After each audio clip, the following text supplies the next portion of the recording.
Hi, everyone. It's Katie Crysdale here from Lakeview Aquatic Consultants. Welcome back, or welcome if you are new to the channel. Today, I'm re-recording a session I recently did at the Southwest Pool and Spa Show. This session is entitled The Commercial Use of Residential Pools. I am so grateful to the Southwest Pool and Spa Show team for inviting me to speak at the inaugural Women's Forum, which was Monday, February 2020. A little bit of background about me and what brought me to this topic.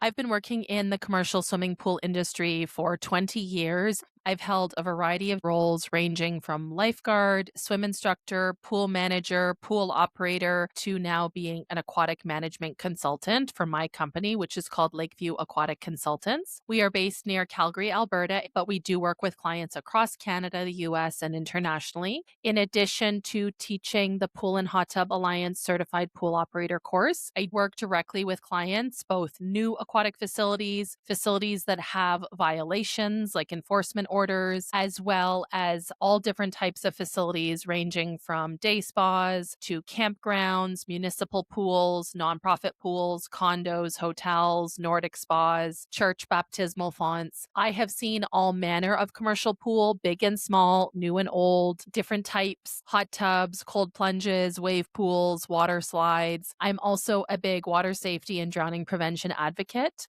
And you might be asking yourself, what am I doing at the Southwest Pool and Spa Show? This is primarily geared towards builders, service technicians, people working in the residential industry. I'm very, very grateful to the committee because they recognize a topic I have been very passionate about for a number of years, and that is going to be the commercial use of residential pools. In this session, we are going to be identifying the risks and liabilities to pool service companies knowingly or unknowingly working on these types of sites. During this session, we're going to be discussing the current regulatory landscape for commercial use of residential pools across the southwestern United States. We're going to explore the operational challenges that come from increased usage of these sites. We are going to assess ways to mitigate risk through adequate insurance and contracts. My goal is that by the end of this session, you can reflect on potential legal outcomes of continuing to serve non-compliant sites. I'm not here to tell you what you should and should not do as a business owner, a service technician.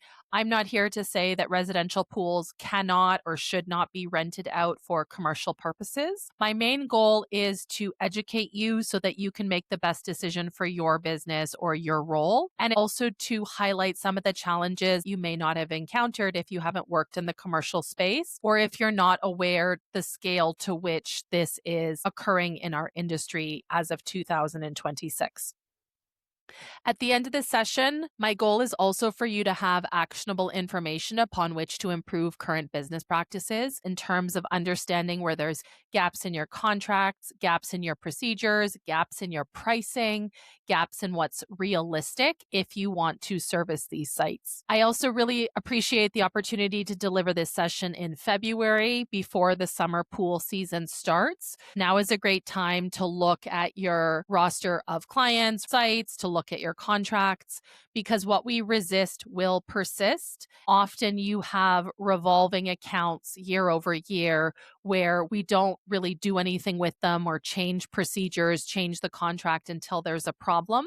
You may not know at this point if you have accounts that are doing these commercial rentals or not, giving you some tips and strategies to investigate and research and decide next steps for your business. In this session, we are going to start with background in terms of how did we get here? What is the peer-to-peer rental market? How did it start? We're going to talk about market conditions in 2026, the regulatory landscape, operational considerations, business considerations, safety considerations, and then what now? What are some actionable items as well as key takeaways? I know it can be really hard to sever a relationship with a client or drop a site on your route, but I also want to be very clear that we're going to see that there are a lot of incidents, legal or otherwise, that are starting to occur in these sites. This is happening. This is coming down the pipe. One of the things I do have to say up front is that I am not a lawyer. I'm not an accountant. I'm not an insurance broker. I'm not part of the permit office in your community or county. So this session is for information purposes only.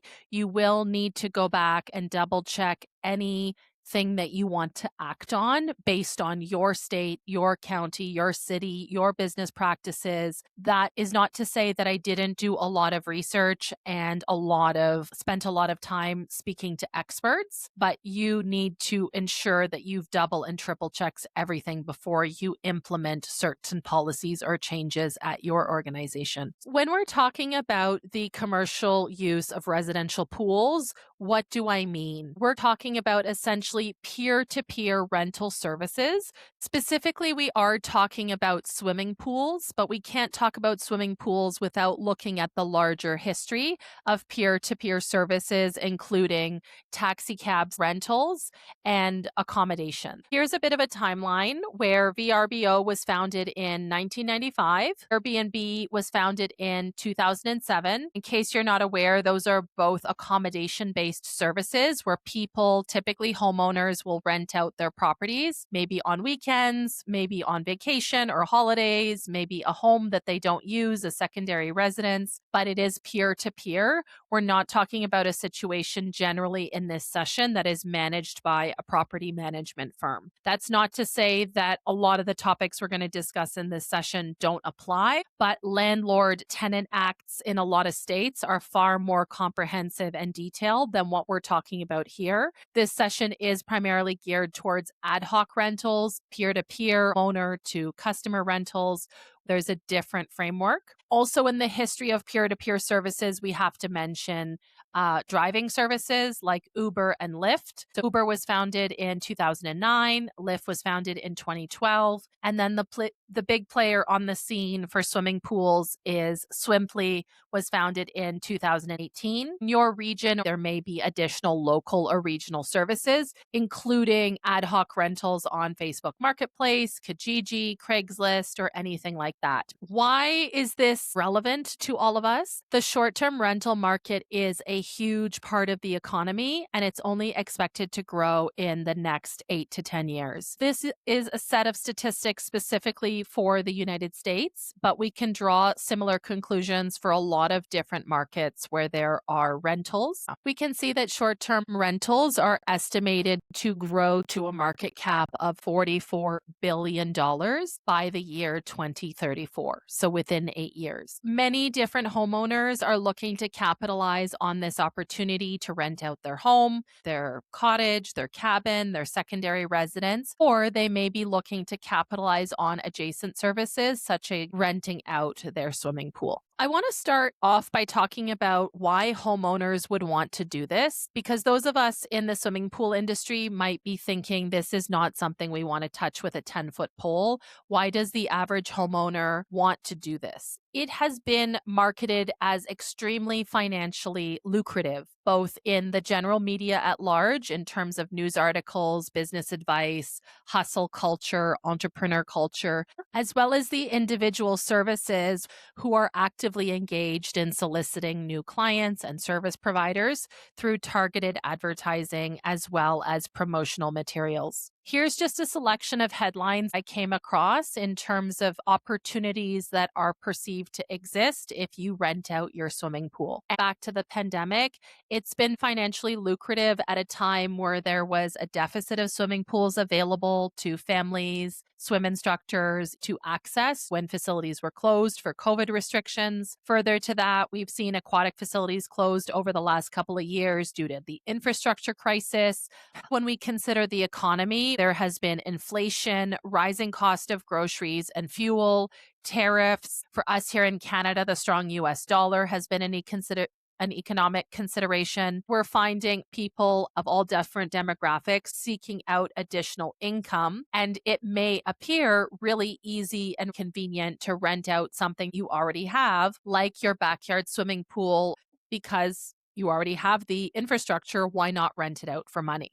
The map on the right showcases the San Antonio, Texas area back in January, the number of facilities available to rent by the hour. There was a wide selection available to me, and I had lots of choices in terms of the type of facility, the size of the facility, the price point, to say nothing of the different amenities. If I wanted a grill or barbecue, if I wanted a spa or hot tub in addition to a swimming pool, if I wanted inflatable toys, a basketball net, a volleyball net, there's lots of options in San Antonio. Even if this hasn't yet reached your state or market, this is definitely something that is growing in popularity by leaps and bounds year over year since Swimply was founded in 2018. Some of the marketing strategies that are used, this comes directly from one provider's website. The average homeowner is given the impression, fairly or not, that this is going to be a really easy process for them to start. They're going to receive smooth payments directly from the platform. They have built-in guest protection in terms of insurance for liability as well as property damage. There's no need to advertise, no advertising costs or commissions, and the host or the homeowner has complete control over access to the facility, approving or denying rentals. Further to that, there is feedback from the providers that you can pull in or earn up to $1,000 a month with just a few days per week. That's going to seem lucrative as opposed to something like driving for Uber Eats or Skip the Dishes, where it's going to take up a lot of your time as well as gas, as well as car costs. Further to that, they talk about optimizing your space. Adding in those extra amenities like pool toys, those additional features could make you earn up to $30,000 a year, closer to $3,000 gross per month. The host platform indicates they allow homeowners to take home 70 to 85%. There's only small service fees for secure payment, customer support, and other things like the insurance. To the credit of people who are looking for an easy source of income or a secondary job, they can be forgiven for thinking this is a really easy process for which they can make a good return. A lot of these companies in all sectors of peer-to-peer services have allegations about crimes and shady characters and concerning business practices that have been kept quiet in a lot of jurisdictions due to the strength, effort, and financing of lobbyists and advocacy groups. A great example I would point you to if you have the time is this excellent, very thorough expose conducted by Bloomberg Businessweek regarding Airbnb. This is a very thorough article that really clearly lays out, in my personal opinion, some of the things that the average person may not be aware are occurring in these peer-to-peer rentals. There is not necessarily the legal screening or the security practices in place until something happens. I can share personally an example. When I was living in Israel in 2011, I had an Airbnb booking I had made in Istanbul, Turkey, that I canceled because the host was being pretty creepy even before I arrived. They were requesting more money outside of the platform, and they were messaging me off platform in ways that made me feel uncomfortable. However, when I canceled that booking, it was considered a late cancellation and I was penalized for that late cancellation. I didn't care about the money, but I was frustrated that I was doing something for my safety while the other person was behaving badly, but I was still penalized. Now, fast forward about a year later, there was a big mess with several public crimes that occurred in these types of incidences. I actually wrote to Brian Chesky. He put his email on the internet, and I did receive a reply, not a refund. I did speak to that incident where there had not been any mechanism for me to report my concerns. This was early on in the years of Airbnb, before a lot of these things existed. My safety was more important than whatever I'd paid for the booking in Turkey. Where I'm going with this without making allegations is that anytime you have people peer-to-peer sharing on platforms, providing services, there is going to be a risk that bad actors participate with not great intentions. I don't want to cast everyone with a bad brush, but I do think it's important that we also recognize that just because we haven't heard bad things in the news media, just because there haven't been reports of crimes pertaining to swimming pool rentals, doesn't mean these things are not happening. One of the things I also wanted to raise before we get into the meat of the session is there is significant indemnification policies associated with these peer-to-peer services. Whether you're renewing your cell phone plan, a cable TV package, or agreeing to the terms and conditions on a website, many people are not in the habit of reading all of the terms and conditions very carefully. So I did want to take a moment and highlight the indemnification of one particular platform that offers swimming pool rentals in residential settings. It says, to the maximum extent permitted by law, you agree to release, defend, at Swimply's option, indemnify, and hold Swimply, including its affiliates and their personnel, harmless from and against any claims, liabilities, damages, losses, and expenses, including, without limitation, reasonable legal and accounting fees arising out of or in any way connected with your breach of these terms, your violation of another Swimply policy, standard, rule, or guideline, your improper use of the Swimply platform, your interaction with any member or provision or use of a venue, including without limitation any injuries, losses, or damages, whether compensatory, direct, incidental, consequential, or otherwise, of any kind arising in connection with or as a result of such interaction, provision, or use, including without limitation personal injury, theft, or death, your failure or our failure at your direction to accurately report, collect, or remit taxes, or your breach of applicable laws and rules. I'm not a lawyer, but there is a lot in there that the average homeowner who's renting out their pool may not realize that they're doing. In the creation of this session, I did have the opportunity to speak to staff at the Haggard Law Firm. If you're not familiar with the Haggard Law Firm, Michael Haggard is one of the principals and very involved in the aquatics industry, litigating cases with claims of negligence or malfeasance, as well as many different situations that are associated with injury or death in and around pools, whether that is mechanical, staffing, or otherwise. In speaking to staff at the Haggard Law Firm, they've had many, many cases associated with the commercial use of residential pools. The reason they don't make it into the news is they're often settled with non-disclosure agreements or there's still ongoing cases, but they were very clear to me that they've been involved in many, many cases pertaining to the commercial use of residential pools. A lot of the comments I will be making in this video are done in association with research as well as hearing from them their expertise in pursuing these cases. One of the first things that comes up in the conversation, if something were, heaven forbid, to happen in a residential pool that's been rented out for commercial use, who's responsible? Thinking about examples of things that could happen, you could have, heaven forbid, a drowning incident, fatal or otherwise. You could have a spinal injury. You could have an entrapment injury, a chemical burn, a slip, trip, and fall. You could have any sort of injury associated with other areas on the property. There's three parties often involved or can be addressed in litigation. We're going to have the host or the homeowner who owns the property and rented it out on the platform. Then we're going to have the second party, which can be the rental platform itself, whether it is Swimply, Airbnb, Verbo, whomever, whatever site was used to make the booking or solicit the business. And then there's going to be a bucket of everyone else, whether that is property management, landscaping companies, pool service companies, any sort of other service provider who accesses the property. One of the things that's really important I learned in my research for this session is obviously every state and country is going to be a little bit different in terms of legal precedent. But generally speaking, even if you are, quote, only renting out the swimming pool, in the eyes of the law, you are renting out the entire property.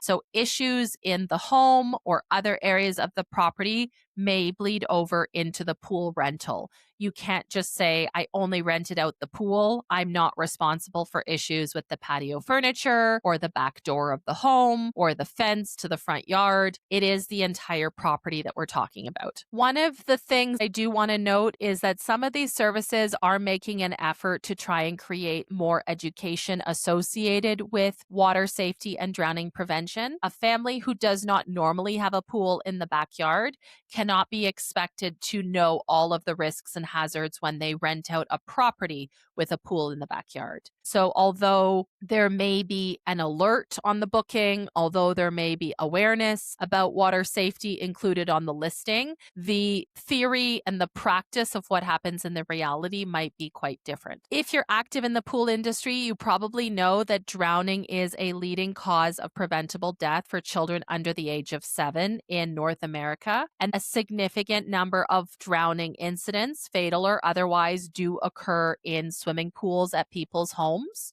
There is a tendency to think that a lot of drowning happens in public pools, lifeguarded pools, but the statistics don't bear that out. There are a lot of drowning incidences that do occur in backyard pools, whether that is somebody's residence or whether that is a property they're renting out for a vacation. We're going to start by looking at the regulatory landscape and then look at some operational considerations in terms of your business decisions. Everybody at the Southwest Pool and Spa Show is coming from a different state. I was not able to capture every state that might be in the room, but starting with Texas, where the vast majority of attendees are registered, you can rent out your backyard pool in many jurisdictions. The only places I could find where it is currently illegal in the state of Texas are going to be the city of Dallas, and that is not the case for swim lessons. You can rent out your backyard pool for swim lessons. It is also illegal in the city of El Paso in West Texas.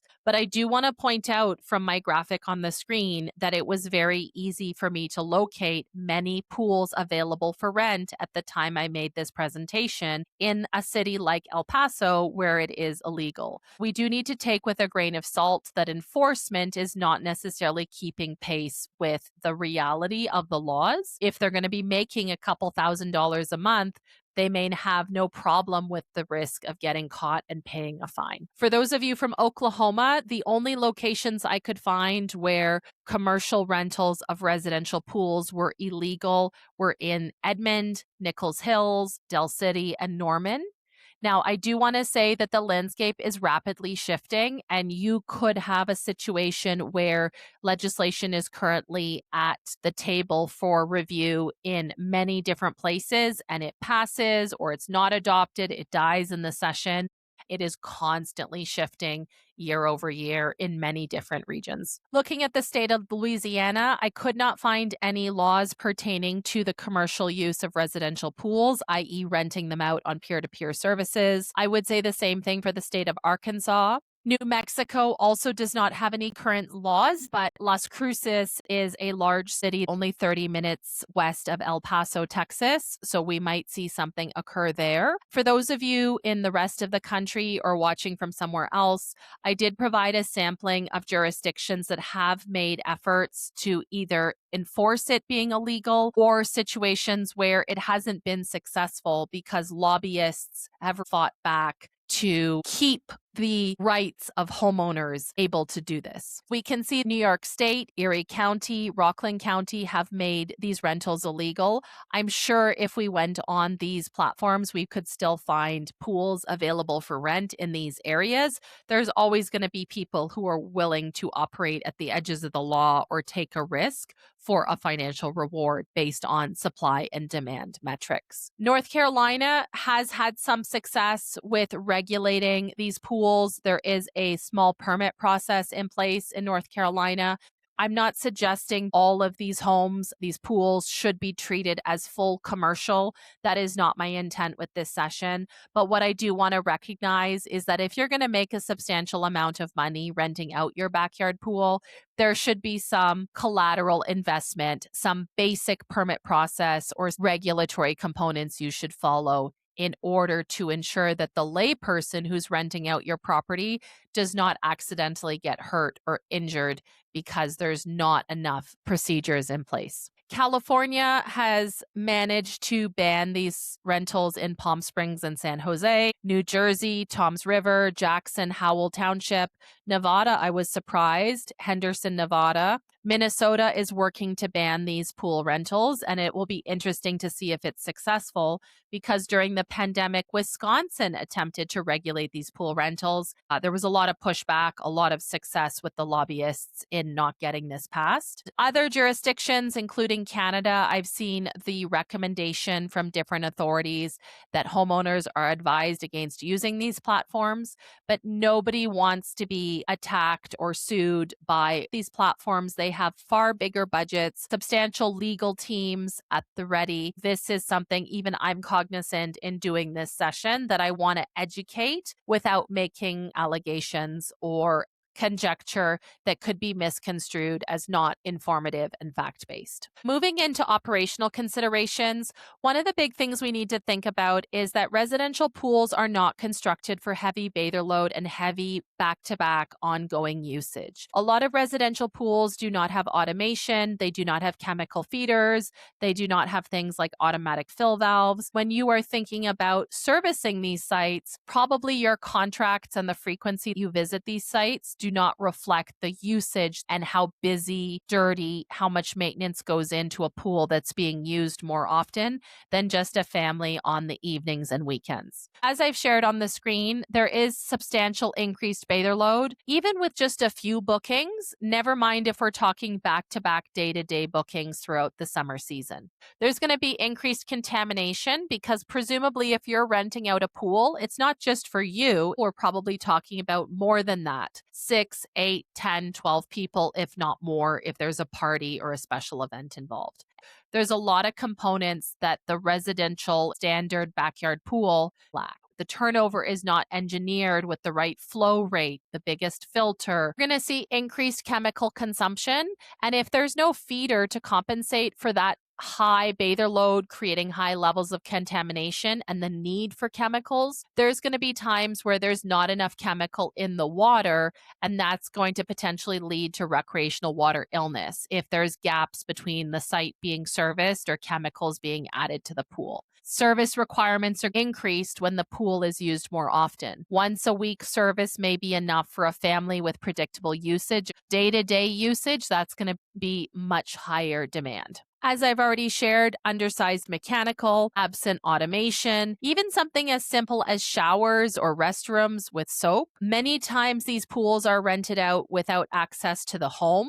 If there's no pool house or secondary building, where, if anywhere, are people getting changed and showered or peeing before using the pool?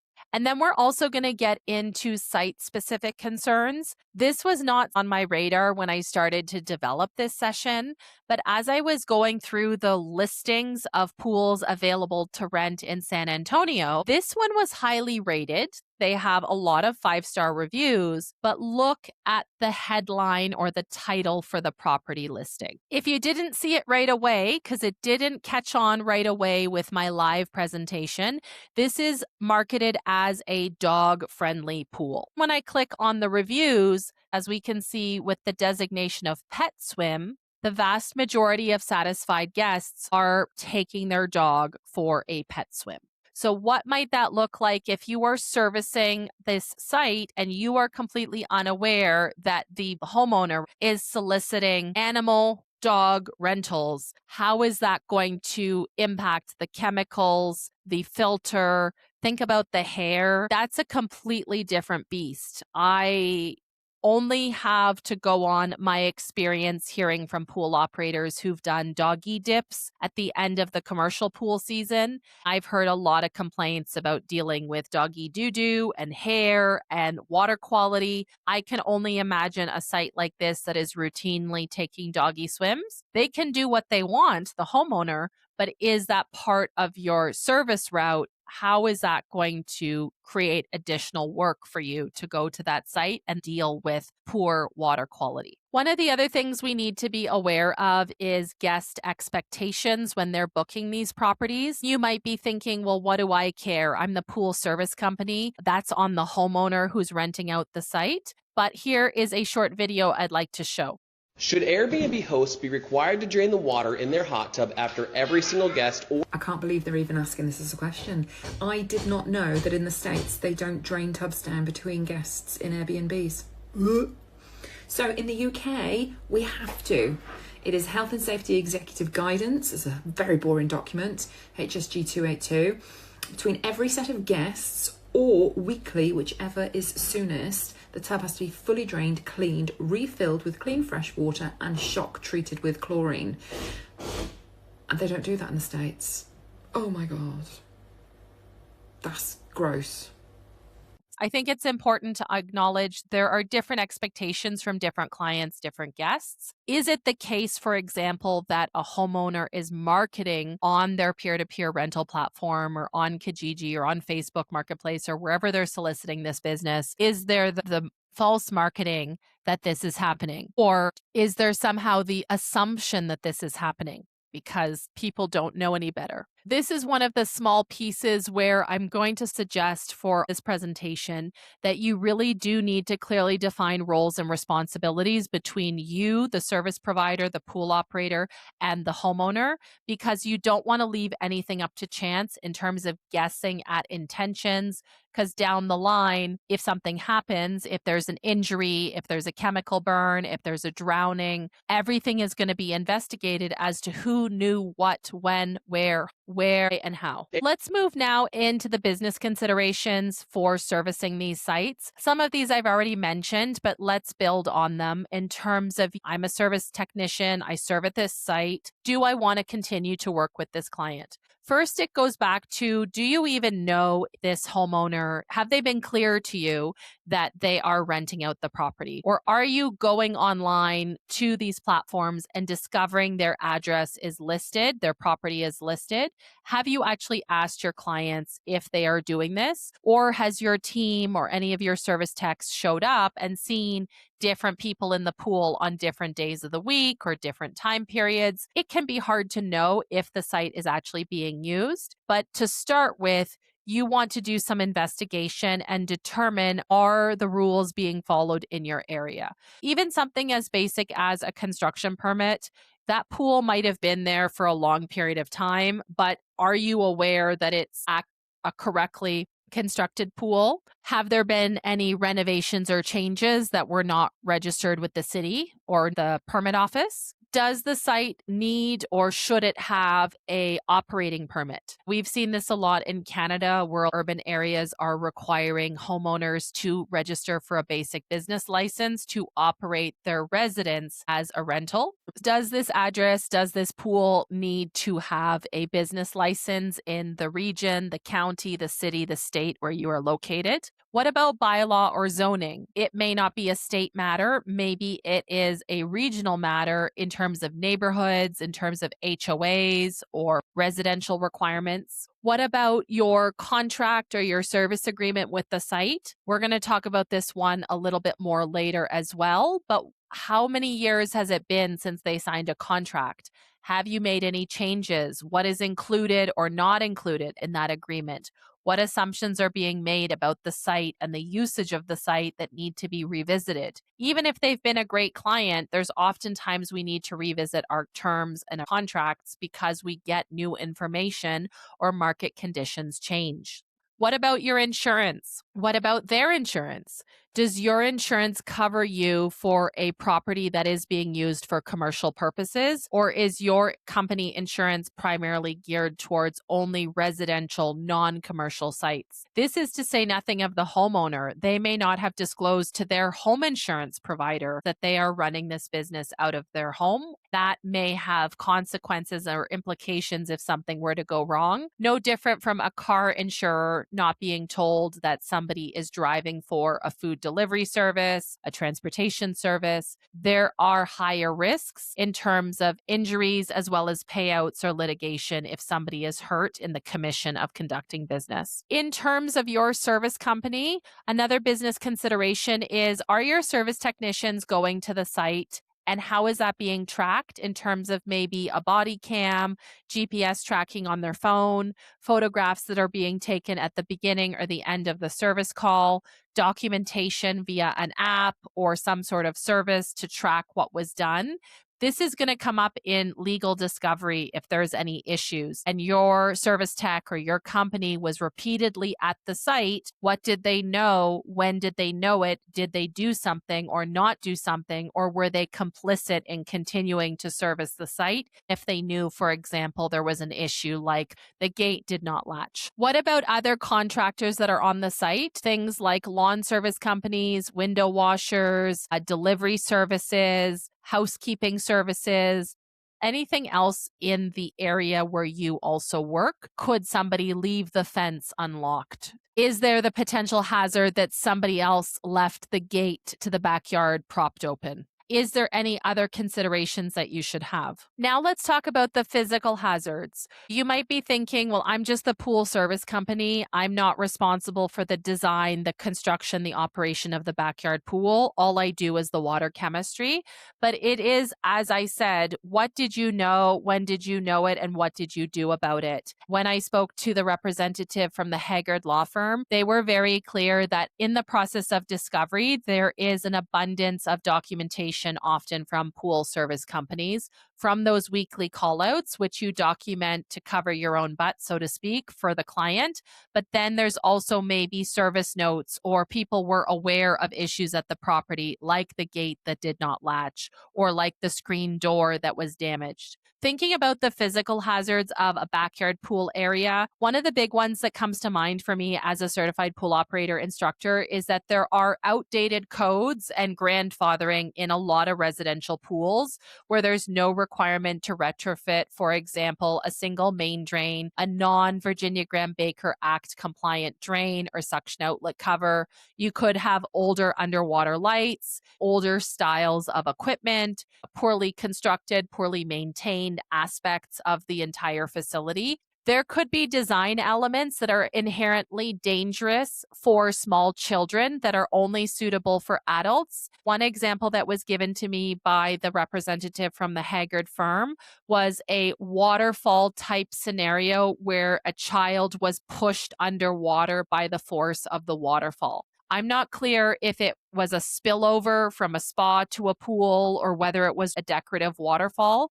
But if you get a design like an infinity edge, a negative edge pool, there are trip and fall hazards that are not suitable for young children. They're spectacular to look at from a design perspective, but people don't necessarily consider the overall design of the home or the pool when they rent it out. The average person with children, maybe they consider, is this suitable for my child? Is there a fence? Is there a gate? Is there a locking door? But that's not something we can leave up to chance. I remember very distinctly a number of years ago, an influencer I follow, she goes to Mexico with her family for vacation and they rent a home. Shortly after her first child became mobile as a toddler, she went to this home they had always rented with a beautiful infinity pool. This is residential in Mexico. There was no pool fence. You went straight from the back door into the pool. To her credit, she was very honest that she and her husband had not realized how dangerous this home rental would be. She had not thought to look for a property with a pool fence, with door alarms and gates. She was honest with her audience about this. I think that is what we see in a lot of the legal cases I could find on the internet,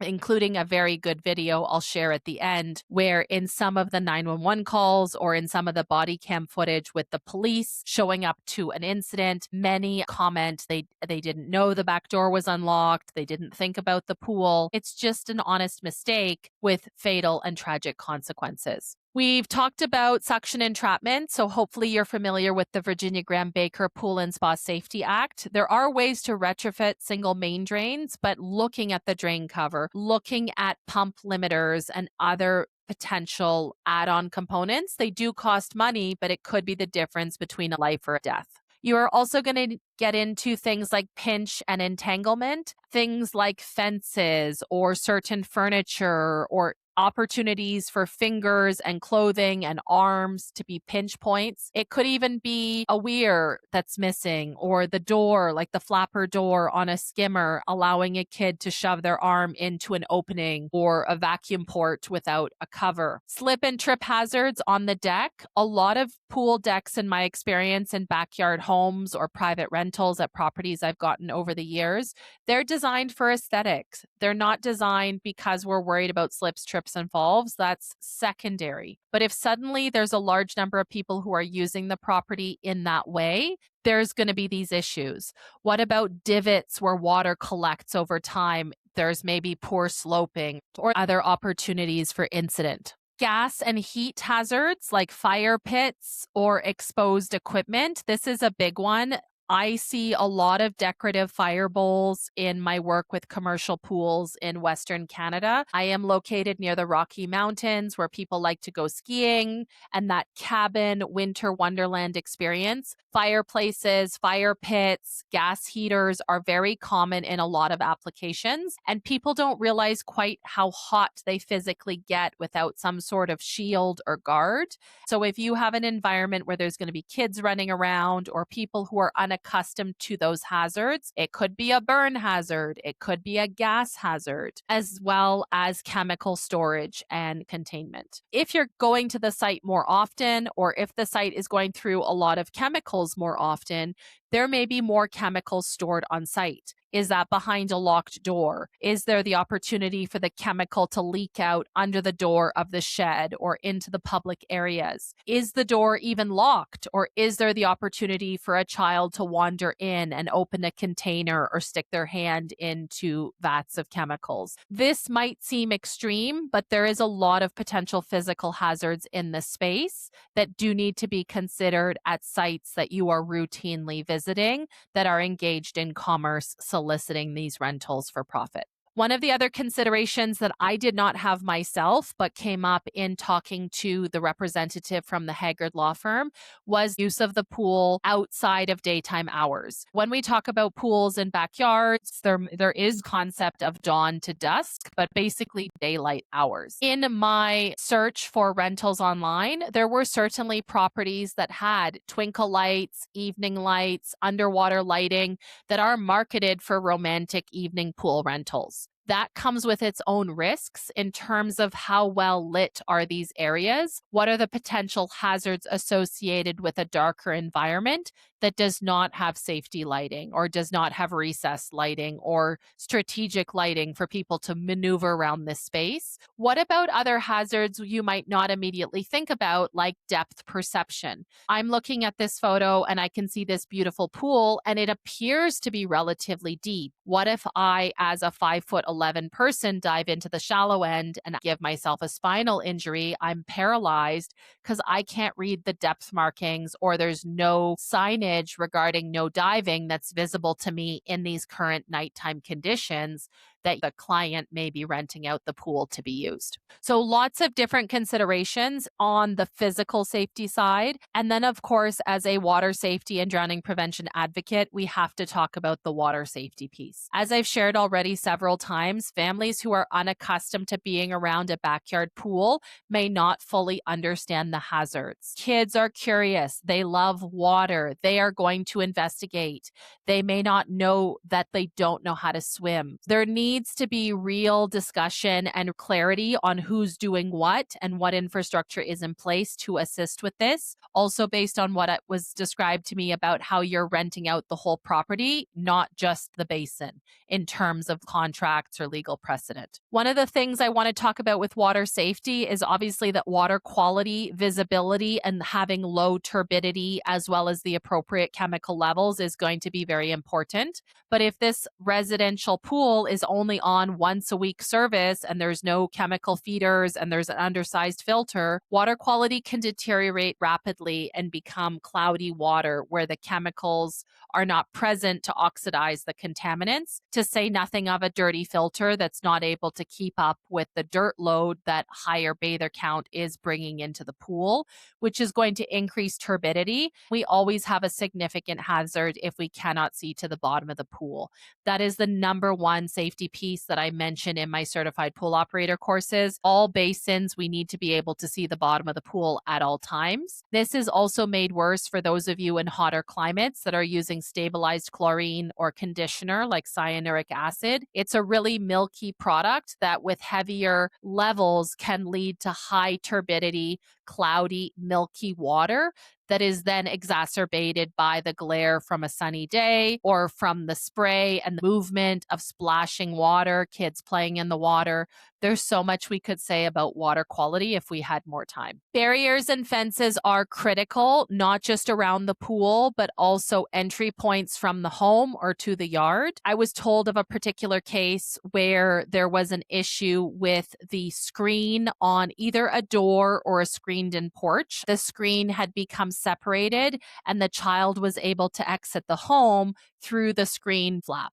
As a service technician at a pool site, I'm assuming you don't go into the home and you don't ask the homeowner, do you have a lock on the patio door? Do you have a pool alarm? Are all of your screens attached? And I'm not suggesting that's an easy conversation, but part of the litigation associated with injuries in these cases is going back to gaps in oversight for water safety and drowning prevention coming out of the home or coming out of the principal residence or building, coming through the fence. Fences around the entire property or fences just around the pool. What does that look like? Does the gate latch when it's shut, when it swings shut? Does it need to be locked? Is it a minimum height? Is there a minimal gap between the slats? Fencing standards should be reviewed. There are ASTM standards for fencing, and then there's often bylaws in certain urban areas pertaining to the minimum height or the presence of fences. What about drowning prevention aids or rescue aids? Are rescue aids provided in terms of a ring buoy or a reaching pole? What about life jackets? Maybe the homeowner thinks you're getting up in their business by asking these questions, but not everybody knows how to swim. And it has been my experience that people who don't know how to swim may still want to enjoy the pool just like anybody else. They may rent a pool that they don't realize is deeper than they are safe to swim in. Making sure that the residential property has commercial grade equipment in terms of not taking shortcuts with using, let's say, a dry slide that's meant for the driveway or front yard and not using that in the pool. Toys, equipment, anything like that that's provided, is it intended for commercial use? Is it suitable? Is it a choking hazard? Is it going to deteriorate and be a physical safety hazard? Are there any emergency shutoffs? So e-stop buttons or secondary devices for anti-entrapment, remote monitoring? Are there door alarms, underwater cameras, pool alarms? I've been involved with a number of AI detection system standards, both the ASTM standard for residential drowning technology, as well as the ISO standard for commercial drowning technology. I could spend a whole hour talking about these standards, what's good about them, what's not good about them for the lay person. The main thing I want to say is that technology can be a helpful layer of protection, but it can also create complacency where there's the perception that the alarm is going to catch every possible scenario out there. Layers of protection are what mitigate drowning. We also want to talk about rescue and emergency equipment. It would be prudent to have rescue equipment available in the backyard at a nominal investment in terms of mitigating risk. A ring buoy is not expensive, a throw bag, a reaching pole, adding entry alarms, adding locks to doors, adjusting gates, or adding cameras, detection systems, sensor-driven lights. What about access to a phone? What about signage regarding behaviors, signage with the physical address in case an emergency occurs? What about access to a first aid kit or signage regarding things you should and should not do, like shallow water, no diving, or the thing that comes to mind for me as somebody who's lifeguarded teenage boys for many, many years, is somebody going to climb that shed and jump into the pool? What about this rock wall that's in front of us in the picture? Is that a decorative water feature, or are people going to climb on the decorative rock wall or on the boulder and jump into the pool? I'm not suggesting every person who rents a pool on a peer-to-peer platform will do this, but I can tell you my experience as a lifeguard on the deck at pools in Canada for thousands of hours. People like to have a good time and they may not think of the consequences until it's too late.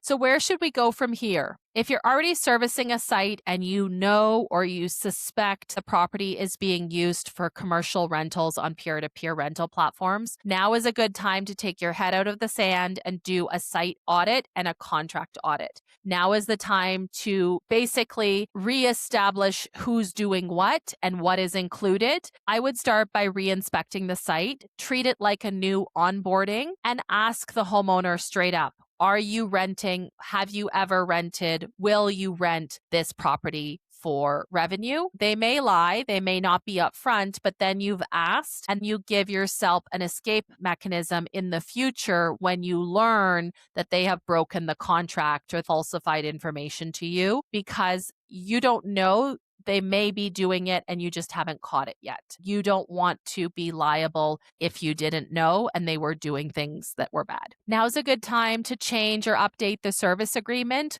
whether that's the terms of service, the frequency of service, the price, because you have to increase chemicals, you have to increase the frequency that somebody comes out, you have your own insurance increases, or there's more work that gets done when your service techs are on site.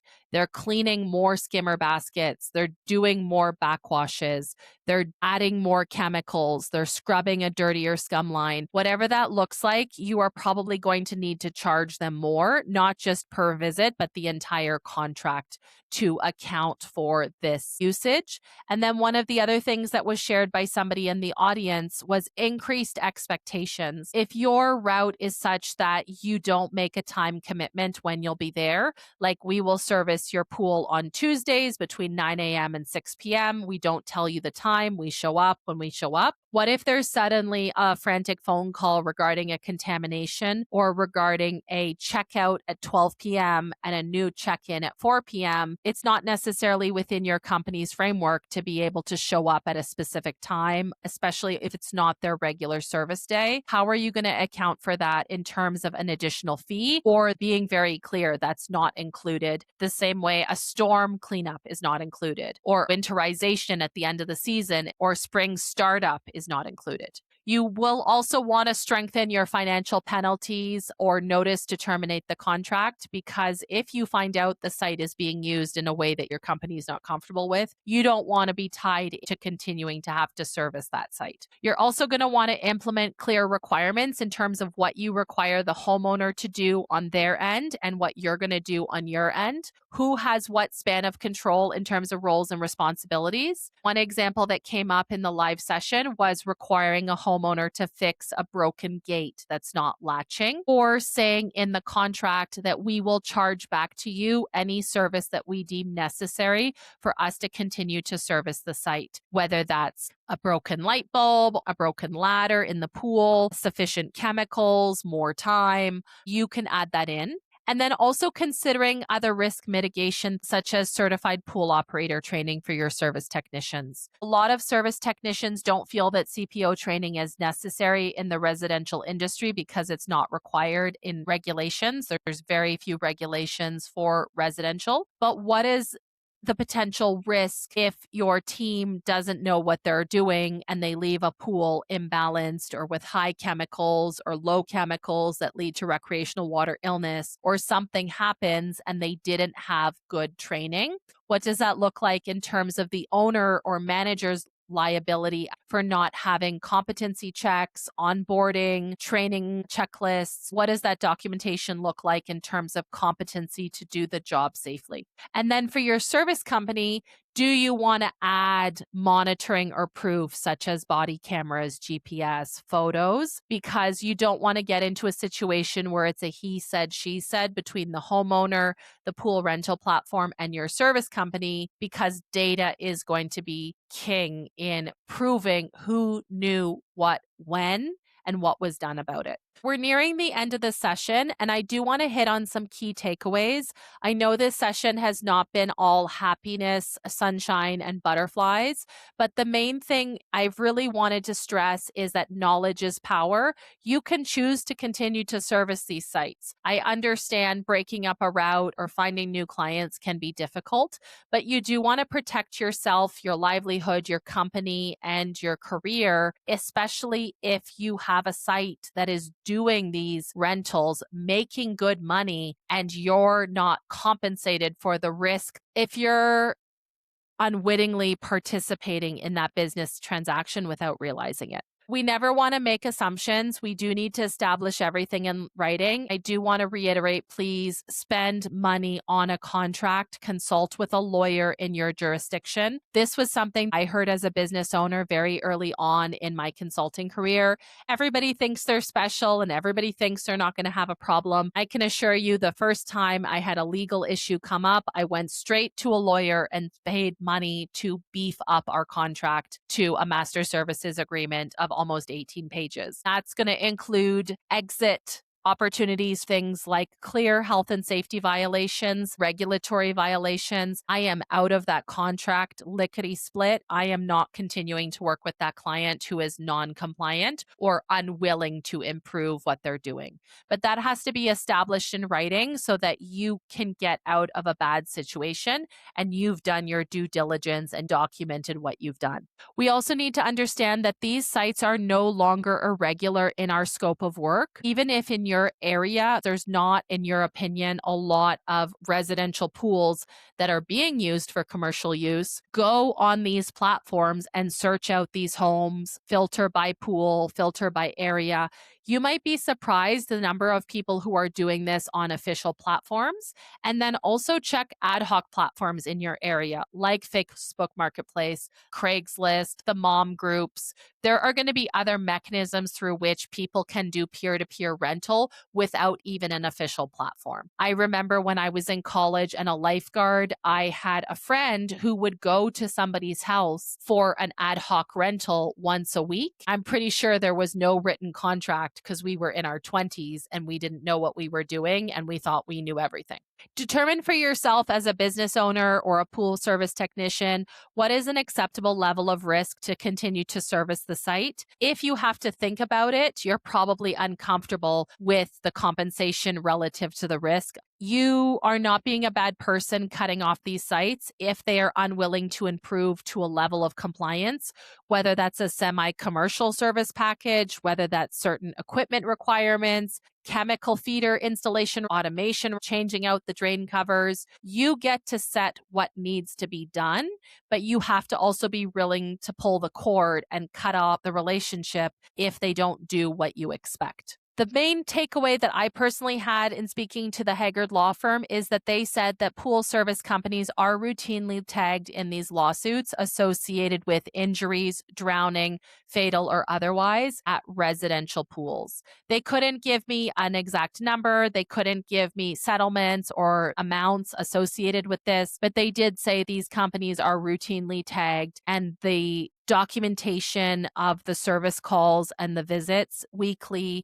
monthly, are coming up in discovery, and victims or their families are going after anybody who is connected to the site, whether that is fair or otherwise. They also stated that litigation has been successful against these pool service companies as well as against these platforms. They couldn't give me details, which I completely understand, but you can draw your own conclusion if you do a basic Google News search and you stay on top of what's happening in the industry. One of the things that comes up repeatedly, they said, is what did you see? What did you know? What did you report? And actually actioning that information, doing something about it. It's not enough to stick your head in the sand and say, I'll write it up next week. I'll leave a note next week and the week after and the week after and the week after. And then you've been working at the site for 6 months with a known issue that you've been somewhat complicit in not resolving. Just because you are not personally responsible,